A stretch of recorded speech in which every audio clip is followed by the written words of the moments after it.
Pero bago tayo magpatuloy ay pakilike ang ating video. Ganun din ang subscribe button, pati na rin ang bell icon para lagi tayong updated sa mga parating ko pang mga uploads.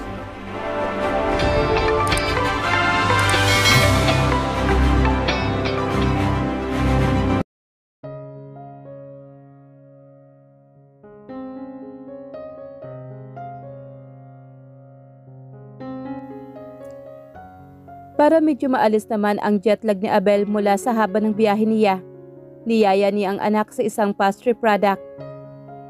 How about the company in China? Sino ang naiwan doon? Kinuha ni Adam ang mug ng coffee niya. Si Ate Joanne mo ang in charge habang nandito ako. Gamit ang kanyang tinidor, iniwan ni Abel ang isang piraso ng cake. Hindi pa rin ba alam ng employees na anak mo si ate? Yeah, your sister wanted it that way.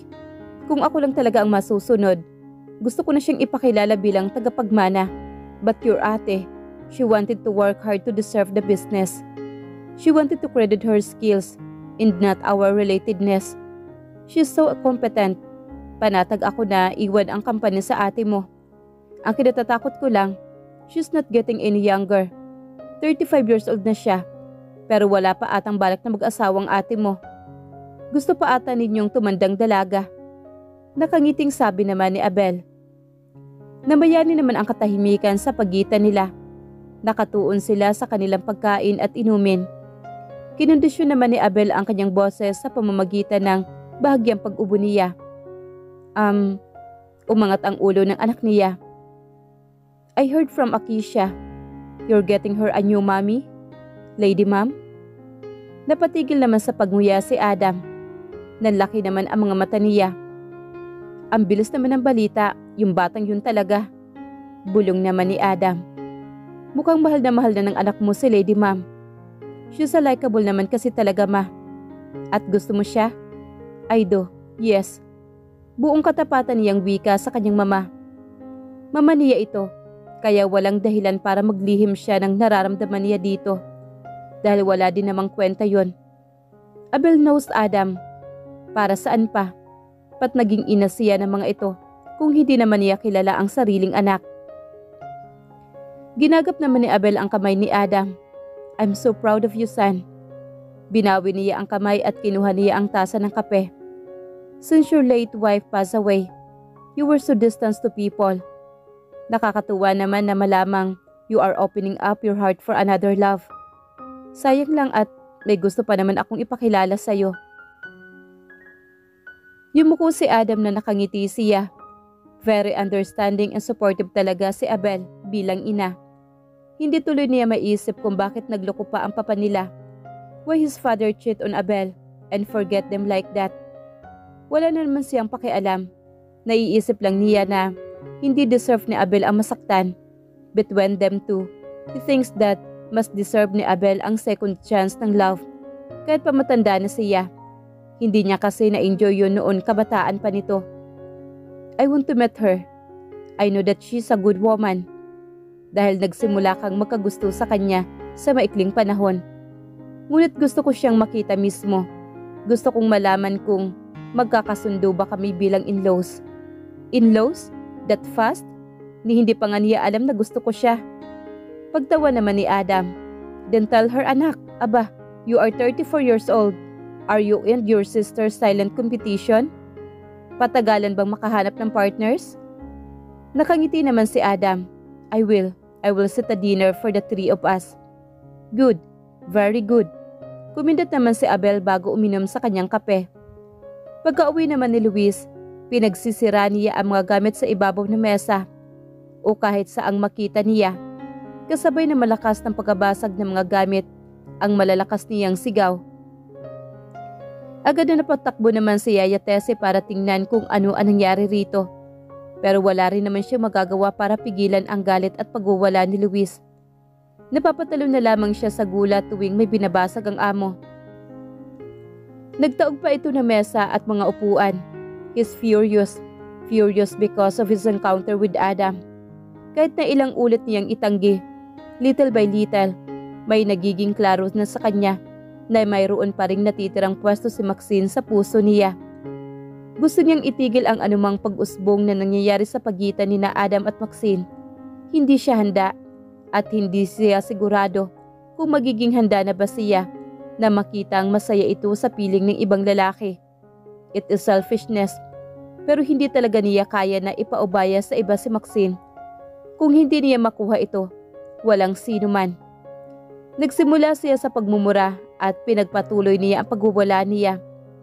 Matapos mailabas ang galit, bumalik siya sa parking kung saan niya iniwan ang kanyang sasakyan. Yaya Tess is still shocked, kaya naman ilang minuto muna ang lumipas bago siya nagumpisang maglinis. Nagdadrive papuntang school si Luis sa kung saan nag-aaral si Laura. Nang dumating siya, pumunta agad siya sa classroom ni Teacher Joy para sa anak. Pero sinabi ng guro na kasalukuyang nasa rehearsal si Laura para sa nalalapit na kiddie pageant na magaganap kung saan ang contestant ay isa si Laura. Hindi po ba nabanggit ni Ma'am Maxine? Nandito po siya kahapon para doon. Tanong naman ni Teacher Joy sa kanya. Hindi, wala siyang sinabi sa akin.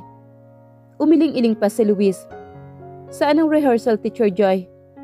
Pasasamahan po kita. Tumawag ng isang estudyante ang guro para ihatid si Luis sa kinaroroonan ng kanyang anak. Sa malawak na activity center nagtungo ang dalawa. There's a huge stage in the open area. Malakas ang tugtog doon dahil nga sa training ng mga kandidato. Nang makita ni Laura ang ama, napasigaw ang bata kahit nasa gitna siya ng rehearsal for the production number. Daddy! Sigaw ni Laura habang winawagayway ang mga kamay sa ere. Napalingon tuloy ang trainer nila, maging ang ibang mga kasali. Nagtaas ng kamay si Luis at kumaway sa anak. Pinanood niya ang praktis hanggang sa matapos. Kasabay na pagtatapos ng school hours, pawis na pawis si Laura nang tumakbo siya papalapit sa ama. Dala ang lunchbox na inihanda ng Mami Maxine. Daddy, you're here! Tumalon-talon pa si Laura dahil sa saya nito. Binuhat naman ni Luis ang anak. Yes, nandito ang daddy anak. Yesterday, si Mami ang nanood ng practice ko. She also waited until the end. Masiglang pagkukwento naman ni Laura. Nasaan ang bag mo? Dumating si daddy para sunduin ka. Alam ba ni Mami na susunduin ako? Kasi susunduin po ako ni Yaya. Baka mag-worry si Mami. Saka po si Lolo. Ayos lang, ako ang daddy mo anak. Okay. Kinuha nila ang bag ni Laura na nasa loob ng classroom nila. Sa tabi ng table ni Teacher Joy. Sinakay niya ang anak sa loob ng sasakyan. Her bag at the passenger seat. Habang nagmamaneho si Luis, nagpatugtog si Luis ng nursery song. Daddy, I'm not a baby. Kinuha nito ang phone na nakakonekta sa speaker ng sasakyan. Binuksan niya ang YouTube application at nag-search ng paborito niyang Korean song. Sinasabayan pa niya ang lingwahe ng kanta at hindi naman niya alam ang kahulugan. Laura, kumusta si Mami lately? Tanong niya at sinulyapan ang kanyang anak tuwing ligtas ang daan. Uncle niya, Daddy. Nagluluto siya ng mga masasarap na pagkain. Hindi tulad ni Mami Kaylin. Pinapaliguan niya ako. Hinahandaan niya ako ng uniform ko. Nabubuhol pa ni Mami ng maayos sa necktie ko. Cheerful na pagkukwento ng anak sa kanya. Naalala niya ang mga araw na si Maxine pa ang nag-aayos ng kanyang mga necktie bago siya pumasok sa trabaho. How about going out? Madalas ba siyang lumalabas? Kumunot naman ang noon ni Laura. Tila nag-iisip ito ng malalim. Pag nagwo-work lang, but we had a date with Daddy Adam and Ate Keisha. She even gave me a necklace na same to Ate Keisha. Ibinida ni Laura ang suot-suot na kwintas. Ganun ba? Kain na tayo? Gutom ka na ba? Yes, gusto ko ng burger at spaghetti, Daddy. Dinala ni Luis si Laura sa isang restaurant. Pagkatapos kumain, they went to mall. Maxine is busy with paperwork nang makatanggap siya ng tawag. Hello, yes, Yaya. Nakauwi na kayo? Tanong niya dahil nakaregister naman ang tumatawag. Ma'am, wala na po si Laura sa school. Sinundo daw po ni Sir Luis. Sabi po ng homeroom teacher niya. Automatic na napahinto sa pagbubuklat ng papeles naman si Maxine. Kalahating oras na din daw po silang nakakaalis. Hindi niya alam kung bakit pero natakot talaga siya na baka ilayo na naman ni Luis ang anak. Mabilis niyang pinutol ang pagtawag. Tumayo si Maxine, kinuha niya ang kanyang coat at handbag. Miss Maxine, later okay? May emergency lang akong pupuntahan. Pagpuputol niya sa anumang sasabi ng kanyang sekretarya. Habang nagmamaneho, panay ang tawag niya sa cellphone ni Laura. At bigla niyang naalala na hindi nga pala niya pinagdadala ng cellphone si Laura sa school. Ang sekretarya na lang niya ang tinawagan para ipa-research ang cellphone number ni Luis. He have a business kaya for sure, available ang number niya sa internet. Iyon na lang ang huling pag-asa niya, kaya sana naman ay may mahanap. Nang makarating sa school ni Laura, ay handa na rin ang pag-uwi ng teacher nito. Mabilis siyang lumapit dito. Nagtanong siya kung saan posibleng dalhin ni Luis ang kanyang anak. Sorry ma'am, pero hindi ko po talaga alam. Wala naman pong nabanggit si Mr. Fernandez. Pasensya na po talaga kayo ma'am. Sige po, wika naman niya sa teacher. Nagring naman ang phone niya. Sekretarya niya ang tumatawag. Hello, nahanap mo na ba? Ma'am, wala po eh. Business number lang po niya. Sinubukan kong itanong sa empleyadong sumagot ng tawag ko. Pero hindi daw po sila nagdi-disclose ng personal information, lalo na po sa boss nila. Can you try again? I need it right now. Napasukles siya ng buhok habang paikot-ikot ang tingin niya. Nagbabaka sakali na makita niya si Laura sa paligid. Sige po ma'am, susubukan ko po ulit. Hindi mapakali ang katawan niya. Paulit-ulit niyang sinusuklay ang buhok gamit ang mga daliri niya. Ma'am, wala na pong ibang bata sa loob ng school. Wika naman ang yaya ni Laura. Wala na talaga ata sila dito ma'am. Pagsigunda naman ng driver. Iniisip niya ang lugar na pwedeng pagdalhan ni Luis kay Laura. Pero kahit anong piga niya sa sarili niya, ay hindi niya alam kung saan mag-uumpisa. Sa gitna na pag-iisip niya, naalala niya ang contact sa cellphone ni Laura. Naalala niya na meron nga palang number doon si Luis. Bakit hindi ko naisip kaagad yun? Walang imik-imik, mabilis siyang tumakbo pabalik ng kanyang sasakyan. Tinawag siya ng yaya at driver, pero nag-drive lang siya papalayo sa mga ito. Nasa labas si Eddie. Inaayos lang ang mga tanim niyang halaman sa labas ng gate. Yun na lang kasi ang libangan niya sa maghapon, bukod sa panunood ng TV. Inaalis niya ang mga patay na dahon ng kanyang tanim nang may humintong sasakyan sa tapat ng gate nila. Bumaba si Maxine doon sa sasakyan at mabilis na pumasok ng bahay. Hindi na niya napansin ang pagtatanong ng ama kung bakit ata napaaga ang uwi niya. Basta tumakbo na lang siya papunta sa kwarto nilang mag-ina. Binuklat niya ang ilang drawer para hanapin ang phone ng anak. Ilang damitan din ang nahalughog niya bago pa niya ito nakita. Agad niyang binuksan at pumunta sa contacts. Walang load ang cellphone ni Laura, kaya tinype niya ang numero ni Luis sa sariling cellphone. The server cannot be reached. It's either walang signal sa kinaroroonan niyon or patay ang cellphone ni Luis. She tried over and over again, pero wala ni isang tawag ang pumasok. Kung ano-ano na ang naiisip ni Maxine. Saan kaya dinala ng papa niya si Laura? Bakit hindi siya makontak? Sana, nag-aalala lang ako over nothing. 3 katok sa pintuan ang pumukaw ng pansin ni Maxine. Pumasok ang ama niya. Ayos ka lang ba anak? Mabilis na itinango ni Maxine ang ulo, pero hindi niya makumbinsi ang ama. Si Laura, dapat nandito na siya ah. Napahawak naman si Maxine sa buhok niya na nagkalat sa gilid ng kanyang mukha. Pinasyal muna ng yaya. Mamaya na daw sila uuwi dito. Pagsisinungaling naman niya sa ama.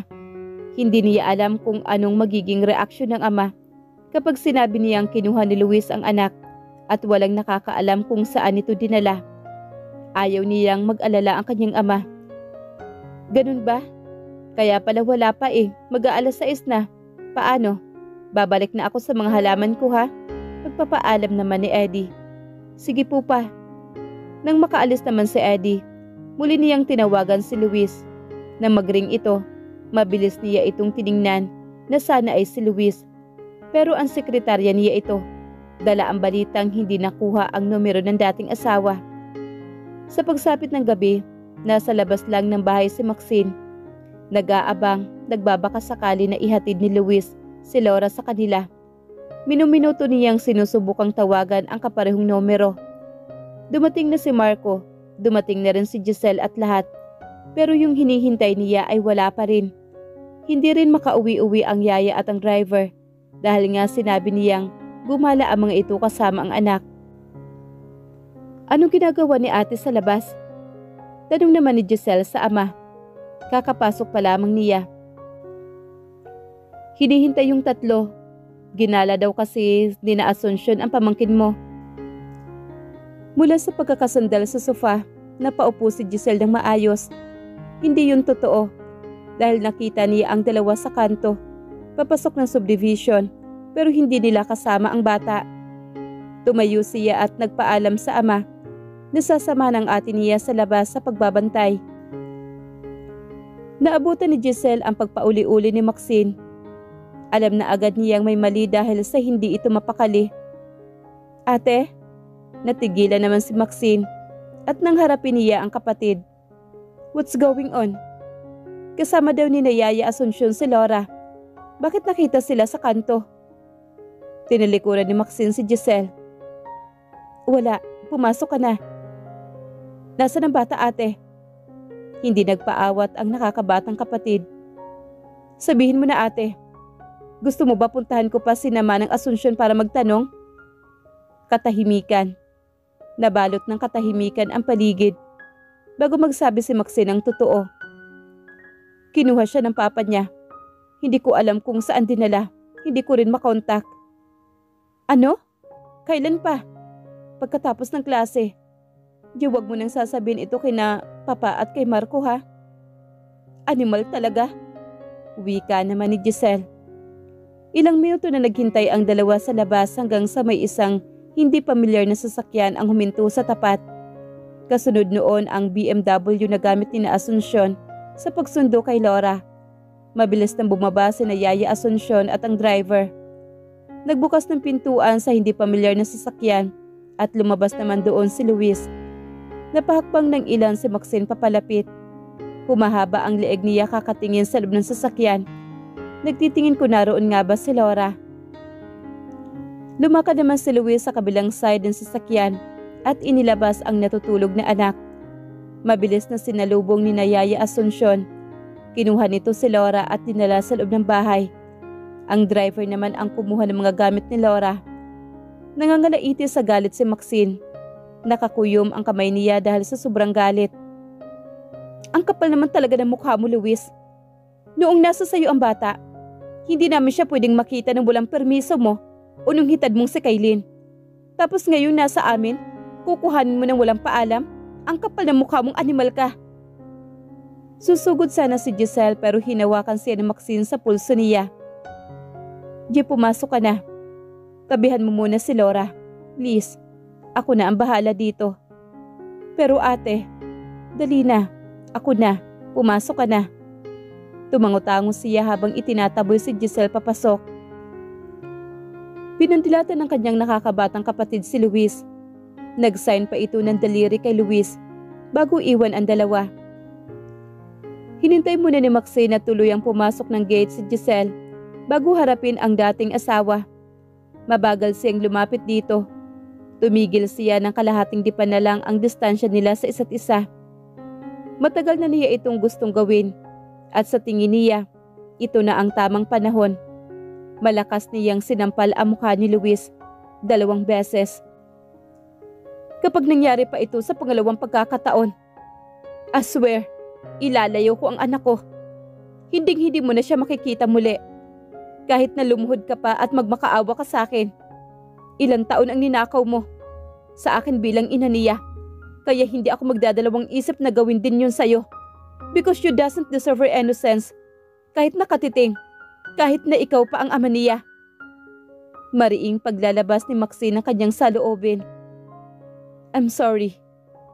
Hindi lang sa nangyari sa ngayon. Sorry din sa mga nagawa ko sa nakaraan. Hindi ko dapat inilayo si Laura. It's too late, Luis. Sorry, pero hindi mo alam ang totoong kahulugan ng salitang yon.